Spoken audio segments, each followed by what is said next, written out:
Assalamualaikum teman-teman, ketemu lagi bareng saya Atika di channelnya Evivor. Nah, di podcast kali ini kami sedang berada di sebuah taman bunga dan akan berbincang-bincang nih dengan seorang bidan desa yang notabene merupakan seorang Kartini relawan COVID nih. Beliau adalah Ibu Siti Nurjana HMD. Teman-teman pasti pada penasaran kan dengan cerita beliau, langsung aja kita sapa nih. Assalamualaikum Bu Siti. Panggilnya siapa nih Bu, saya panggilnya? Manggilnya seenaknya aja deh, Bu Siti boleh, Bu Nur boleh. Kalau kerennya sekarang itu punya panggilan baru namanya siapa STH. Itu? Waduh, kok bisa Bu STH? Oh. Bukan STH loh ya. Ibu Siti Nurhijana gitu ya. Oh iya. Dari Siti Nurhijana. Okay. Saya panggilnya Bu STH ya. Ya boleh juga. Bu, gimana kabarnya nih Bu? Alhamdulillah sehat. Ya Bu, boleh kenalan dulu nih Bu sama teman-teman Bu. Oh iya. Perkenalkan, nama saya Siti Nurhijana alias STH tadi ya. Saya bidan desa di Desa Manjungan. Kemudian bekerja di Puskesmas Ngawen. Saya juga ada klinik di Jagalan Kauman Ngawen, Klaten. Kemudian saya juga biasa di sini juga jadi tukang kebunnya. Tukang kebunnya taman. Yang punya ya Bu ya. CEO-nya Bu. Iya, bisa sebagian. Iya. Bu, kita ngomongin tentang bidan desa dulu nih Bu.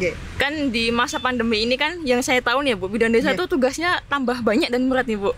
Iya nggak Bu? Tanggung jawabnya tambah banyak. Nah, boleh diceritain Bu, tanggung jawabnya apa aja sih Bu? Kayak banyak banget ini. Oh, jadi bidan desa di masa pandemi seperti ini memang kadang-kadang nggak bisa tidur juga. Nggak bisa tidur ya? Kalau kita rasakan berat. Tapi kalau kita buat enteng.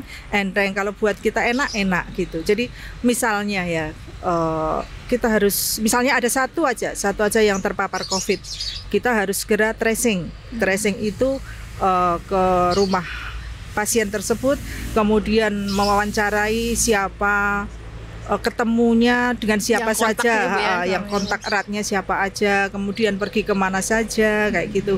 Seperti kita anamnese kepada pasien itu seperti itu. Kemudian kalau kita sudah dapat, kemudian kita laporkan ke puskesmas, kemudian mungkin ada jadwal swab, kita jadwalkan swab, seperti itu. Kemudian kita juga memantau pasien itu, pasien yang kena COVID itu kita pantau, apa keluhannya setiap hari harus kita tahu, dia butuh obat apa kita tahu, seperti itu. Kita kemudian laporan ke sana, ngambilkan obat, nganterkan ke sana, full 24 jam. Iya, itu hanya satu pasien. Coba kalau kita bayangkan satu desa itu ada 10 pasien seperti itu. Itu tugas Ibu semua berarti ya, dibagi-bagi dengan tim yang lain ya Bu ya. Kemudian kalau di desa kan memang ada ini, ada gugus tugas desa juga. Jadi kita bekerja sama dengan gugus tugas desa itu, kita bagi kerjasama juga. Kemudian ada relawan desa, itu juga kita berbagi tugas dengan. Kalau kita sudah clear antara bagi tugas antara bidan, kemudian ada relawannya, kemudian ada gugus tugasnya, itu kalau kita bisa berjalan beriringan itu juga enak. Lancar ya Bu ya, berarti bekerja sesuai dengan job desk-nya masing-masing ya Bu ya. Seperti itu. Oke Bu, nah ini hebatnya Ibu nih Bu, katanya di masa yang pandemi ini Ibu juga ikut juga sebagai relawan COVID nih Bu. Oh iya, relawan. Nah, baru dari aja. cerita Ibu yang tadi bidan aja tugasnya udah segitu banyak, sekarang ditambah ikut juga sebagai relawan. Nah, berarti kan tanggung jawabnya tambah banyak juga Bu. Itu bagaimana Bu cerita awalnya Bu? Cerita awalnya saya daftar jadi relawan itu pas di desa kami itu dulu, awalnya di awal bulan Juli, pas kita banyak-banyaknya penderita COVID, itu ada satu keluarga yang terpapar. Satu rumah itu ada 6 anggota keluarga, yang positif 4. Kemudian ada salah satu ibunya itu yang meninggal. Meninggalnya itu terus setelah meninggal itu kita lapor ke dinas. Untuk pemulasaraan jenazah perempuan itu amat sangat lama sekali ya Bu ya, karena nggak ada ini ya Bu ya, yang ngurusin gitu ya. Jadi mungkin kita untuk yang relawan perempuan, pemulasaraan jenazah perempuan itu waktu itu mungkin masih langka. Jadi kita itu bayangkan kalau kita itu ada di dalam. Ibu nangis aku Mbak. Nggak apa-apa. Ibu kita meninggal dunia, kemudian yang ada di dalam rumah itu tidak bisa ngapa-ngapain, melihat jasadnya yang dari misalnya yang meninggal pagi ya, dari pagi sampai siang hanya terbujur kaku seperti itu, nggak boleh diapa-apain, kita hanya melihat, dan di dalam itu rasanya kan kita kebetulan di waktu itu ada satu rumah hanya jarak 1 minggu Mbak, itu ibunya yang pertama meninggal, yang kedua itu anak perempuannya meninggal juga. Dan yang paling saya terenyuh lagi yang pas anak perempuannya yang meninggal ya, itu ada di pelukan suami, ada di pelukan anak. Saya waktu itu nekat hanya pakai APD masuk. Masuk kemudian apa ya? Kalau orang Jawa itu apa, Mbak? Nuntun. Sambil nuntun ibunya. Anaknya kan masih SMP. Itu ngelihat ibunya meninggal di hadapannya seperti itu. Waktu itu masih pagi. Pemulasaran jenazahnya sampai sore. Sore, Bu. Sore. Satu hari ya. Pemakamannya sampai malam. Ya. Nah, berawal dari itulah. Apa sih yang membuat ini menjadi lama itu apa seperti itu. Akhirnya terus ada dari kecamatan itu ada apa ya, training, kemudian saya ikut seperti itu. Tetapi saya ikut jadi relawan ini saya tidak membawa nama bidan di belakang saya. Jadi saya hanya warga biasa, Jadi yang saya ikut tekankan, menjadi relawan ya, Bu, saya ya? tekankan karena memang itu dari dalam hati ya. Jadi saya tekankan, saya ikut relawan jangan dari bidannya. Saya anggap aja saya orang biasa lah seperti itu. Gitu. Oke, Awalnya awalnya dari yang kasusnya meningkat, ngurusin pemulasaran jenazah yang wanita terlalu lama, yang lama, Ibu jadi itu. ikut ya, Bu ya. Oke, berarti boleh dibagi pengalaman lainnya nggak, Bu? Pengalaman unik atau yang menarik gitu, Bu, selama menjadi relawan? Pengalaman yang unik. Pengalaman ya itu tadi ya, bagi waktu karena memang saya jadi bidan. Satu, jadi istri, jadi ibu juga, kemudian jadi relawan. Ya pas delalah ya pas mau ikut pemulasaraan jenazah malam-malam. Sudah siap mau prepare, sudah mau pakai pakaian. Ditelepon dari rumah, "Ibu, ada pasien mau lahiran, buka 78." Ini buka 7 bagus ya. 78 sudah bagus, sudah mau pokoknya kencengnya wis. Kalau anak kedua kayak gitu kan biasanya cepet loh.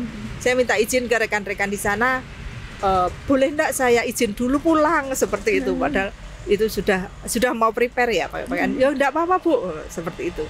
Akhirnya saya pulang, kan dekat ya dari posko ke rumah itu paling 5 menit lah. Terus waktu itu kan malam-malam, jadi jalanan udah sepi. Sampai rumahnya alhamdulillah langsung lahir. Jadi Allah memberikan kelancaran ya di rumah. Seperti itu. Kemudian di rumah saya kira sudah mau tak tinggal itu sudah aman seperti itu. Saya telepon lagi ke teman-teman. Saya sudah selesai, bolehkah? Apakah saya masih bisa langsung ikut? Balik ke sana lagi, Bu. Ternyata masih ditunggu. Akhirnya seperti itu. Jadi itu pasien di Desa Kuaren dulu. Swabnya juga saya yang swab. Jadi itu roco dari pagi saya sibuk ngapain toh. Terus saya ditelepon ke Solo karena suami saya kan aslinya Kartosuro. Kemudian di sana itu ada adiknya sakit. Jadi saya ke sana. Baru pulang dari Kartosuro, baru masuk pintu ada teman datang dari bidan Desa Kuaren, "Mbak, ayo ikut swab, ada yang meninggal," seperti itu. Oh ya. Suami sama cucu kan ikut, tak tinggal langsung. "Ya, saya mau swab." Ya, hati-hati seperti itu. Langsung saya swab di Kuaren di tempat Mbak Yani itu. Ternyata ya itu, terus akhirnya dengan prokes langsung dari Kuaren prokes itu terus ke Mayungan ya seperti itulah. Dukanya ada nggak, Bu, selama di lapangan itu yang bikin terenyuh gitu? Ada nggak? Dukanya itu yang bikin terenyuh ya mesti keingat orang tua, Mbak. Mesti keingat orang tua, kemudian ingat diri kita besok nek meninggal seperti ini, itu kayak gitu ya, Bu? Sedih.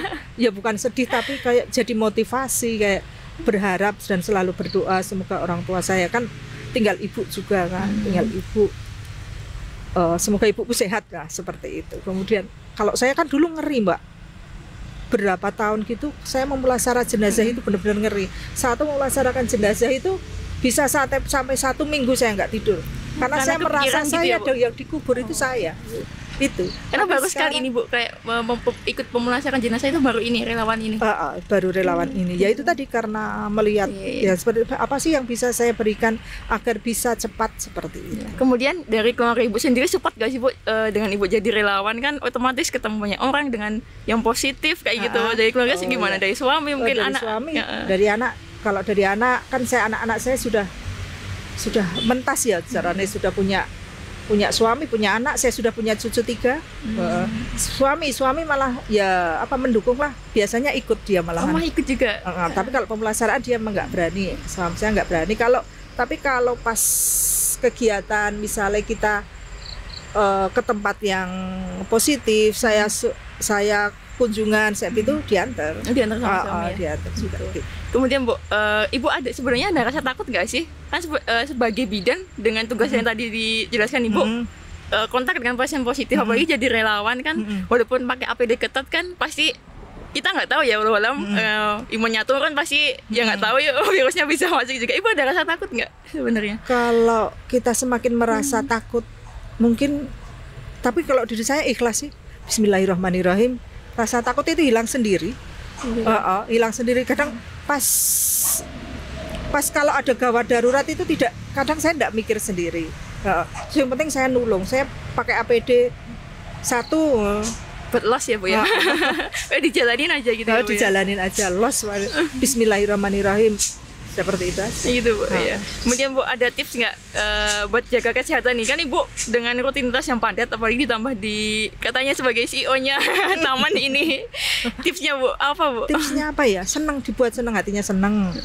Kemudian kalau saya dulu pernah diet ya, sekarang saya nggak itu. Wis diet nggak usah, nanti aja. Yang penting makan. makan, kemudian dibuat senang, itu aja. Tapi ya tetap kita harus prokes, Pak, protokol kesehatan, sering cuci tangan, seperti itu.